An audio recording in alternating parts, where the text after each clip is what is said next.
ಪ್ರಯಾಣಿಕರ ಸೋಗಿನಲ್ಲಿ ಪಿಕ್ ಪಾಕೆಟ್ ಮಾಡೋಕೆ ಯತ್ನ ಮಾಡುತ್ತಿದ್ದ ಇಬ್ಬರು ಮಹಿಳೆಯರನ್ನ ಸಾರ್ವಜನಿಕರೇ ಹಿಡಿದು ಪೊಲೀಸರಿಗೆ ಒಪ್ಪಿಸಿರುವ ಘಟನೆ ತುಮಕೂರು ಜಿಲ್ಲೆ ಕೊರಟಗೆರೆ ತಾಲೂಕಿನ ತುಂಬಡಿ ಗ್ರಾಮದ ಬಳಿ ನಡೆದಿದೆ. ಕೆಎಸ್ಆರ್ಟಿಸಿ ಬಸ್ನಲ್ಲಿ ತುಂಬಿ ತುಳುಕ್ತಾ ಇದ್ದ ಜನರ ನಡುವೆ ಪ್ರಯಾಣಿಕರು ಒಬ್ಬರ ಜೇಬಿಗೆ ಕೈ ಹಾಕಿ ಹಣ ಕದಿಯಲು ಯತ್ನ ಮಾಡಿದ ಇಬ್ಬರು ಮಹಿಳೆಯರು ಬಸ್ಸಲ್ಲಿದ್ದವರೇ ಸೆರೆ ಹಿಡಿದಿದ್ದಾರೆ. ಚಂದದ ಡ್ರೆಸ್ ಮಾಡಿಕೊಂಡು ಪ್ರಯಾಣಿಕರಿಂದ ತುಂಬಿ ತುಳುಕ್ತಾ ಇದ್ದ ಬಸ್ ಅನ್ನು ಹತ್ತಿದ್ದ ಇಬ್ಬರನ್ನ ಹಿಡಿದು ಕೊರಟಗೆರೆ ಪೊಲೀಸರಿಗೆ ಪ್ರಯಾಣಿಕರು ಒಪ್ಪಿಸಿದ್ದಾರೆ. ಪಾವಗಡದಿಂದ ತುಮಕೂರಿಗೆ ಬರುತ್ತಿದ್ದ ಕೆಎಸ್ಆರ್ಟಿಸಿ ಬಸ್ನಲ್ಲಿ ಈ ಘಟನೆ ನಡೆದಿದ್ದು, ಕೊರಟಗೆರೆ ಸಮೀಪದ ತುಂಬಾಡಿ ಗ್ರಾಮದ ಬಳಿ ಕಳ್ಳತನಕ್ಕೆ ಯತ್ನ ಮಾಡಿದ್ದಾರೆ. ಇಬ್ಬರನ್ನ ವಶಕ್ಕೆ ಪಡೆದಿರುವ ಕೊರಟಗೆರೆ ಪೊಲೀಸರು ವಿಚಾರಣೆ ನಡೆಸ್ತಾ ಇದ್ದಾರೆ. ಅಲ್ಲದೆ ಈ ಸಂಬಂಧ ಕೊರಟಗೆರೆ ಪೊಲೀಸ್ ಠಾಣೆಯಲ್ಲಿ ಕೇಸ್ ದಾಖಲಾಗಿದೆ.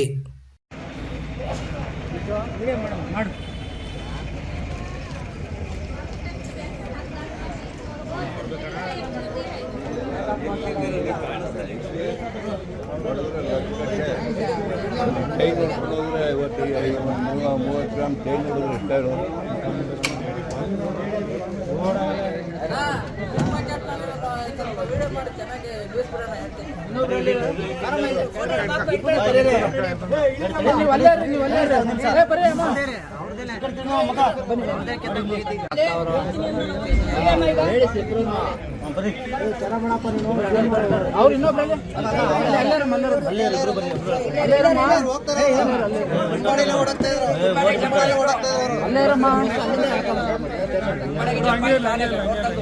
ಡೋರ್ ತೆಗೆದು ಒಳ್ಳೆ ಹೊರಟಿದ್ರು.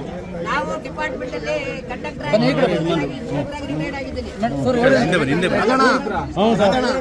ಹೊಡಿಯಕ್ ಬರ್ತಾರೆ ನೋಡಿ ಇವರು.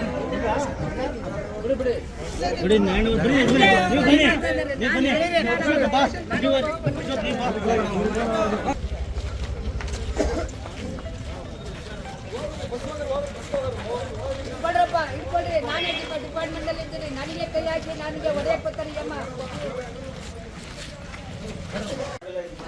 ನನಗೆ ಕೈ ಹಾಕಿದ್ದೆ ಅಮ್ಮ.